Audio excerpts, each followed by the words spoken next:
Hi, നമുക്കൊരു get ready with me ചെയ്താലോ? ആദ്യം ഞാൻ ഈ മോയ്സ്ചറൈസറാണ് അപ്ലൈ ചെയ്യുന്നത്. അതിനുശേഷം ഞാൻ ഈ സൺസ്ക്രീൻ കൂടെ അപ്ലൈ ചെയ്യുന്നുണ്ട്. ഞാൻ ലാക്മേയുടെ ഈ ഐക്കോണിക് കാജലാണ് യൂസ് ചെയ്യുന്നത്. ഇത് ഞാൻ മേലെ എഴുതില്ല, താഴെ മാത്രം ജസ്റ്റ് ഒന്ന് വരച്ചു കൊടുക്കും. ഒരുപാട് കട്ടിക്ക് എഴുതുമില്ല. ആൻഡ് ടിൻറ്റിൻ്റെ ഒരു ബ്ലഷും കൂടെ അപ്ലൈ ചെയ്യുന്നുണ്ട്. ഇത് വേണമെങ്കിൽ നിങ്ങൾക്ക് ഐഷാഡോ ആയിട്ടും അപ്ലൈ ചെയ്യാം കേട്ടോ. അതേ ബ്രാൻഡിൻ്റെ തന്നെ ഞാൻ ഹൈലൈറ്റും കൂടെ യൂസ് ചെയ്യുന്നുണ്ട്.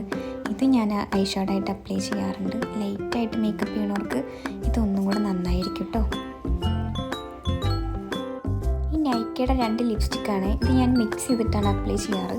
എനിക്ക് ഒരുപാട് ഡാർക്കായിട്ടുള്ള കളേഴ്സ് ഇഷ്ടമല്ല, ന്യൂഡാണ് ഇഷ്ടം.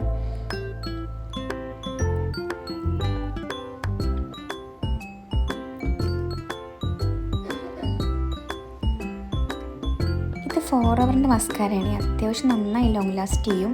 എനിക്ക് ഒരുപാട് അപ്ലൈ ചെയ്യാറില്ല. അത്യാവശ്യം ഹെയർ ഉള്ളതുകൊണ്ട് തന്നെ ഞാൻ ജസ്റ്റ് കോംബ് ചെയ്തിട്ടേ ചെയ്യുള്ളൂ. ഇത് ചെയ്തില്ലെങ്കിൽ ഒരു സമാധാനം ഉണ്ടാവില്ല. ആൻഡ് നമുക്ക് നെക്സ്റ്റ് ഒന്ന് ഹെയർ ഞാൻ 2 സൈഡിലും ഇങ്ങനെ ബൺ ചെയ്യാമെന്നാണ് വിചാരിക്കുന്നത്.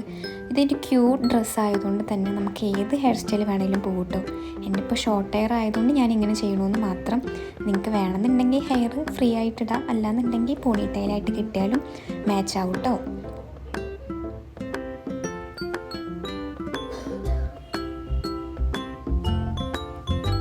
ജസ്റ്റ് ഒന്ന് കോംബ് ചെയ്ത് കൊടുക്കുന്നുണ്ട്. അതിനുശേഷം ഞാൻ ഒരു വാച്ച് ഇട്ടു, ചെറിയൊരു ഇതാണ് എൻ്റെ ഫൈനൽ ലുക്ക്. എനിക്ക് ഇഷ്ടപ്പെട്ടു എന്ന് വിചാരിക്കുന്നു. ഇഷ്ടപ്പെട്ടെങ്കിൽ കമൻറ്റ് ചെയ്യണേ. Thank you.